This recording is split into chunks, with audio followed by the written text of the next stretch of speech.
Alam ba ninyo kung tuloy-tuloy ang pagtatay, ito ay magdulot ng dehydration at ito ay mapanganib. Ngunit alam ba ninyo na may tradisyonal na medisina na ginamit noon pang unang panahon? Ang Cordyline protecosa makatulong sa ganitong mga problema. Akala mo ornamental na halaman lang, ngunit may kakayahan itong magligtas ng biglaan na karamdaman.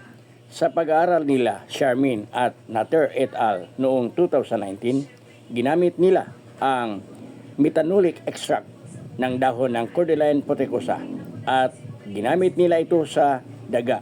Nakita nila na bawasan ang paggalaw sa bituka. Napabagal nila. Ang halamang ito, mayroong chemical compound, ang saponin, na pumapatay ng bakterya na sanhi sa pagtatay. Kaya gamitin nyo ito. Magkuha kayo ng young leaves. Pwede nyong nguyain at lunukin ang katas nito. O kaya magkuha kayo ng dahon, hugasan nyong mabuti, pakuluan mo ng mga 8 minutes.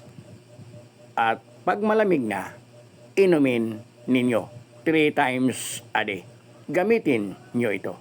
Please follow, like, and share.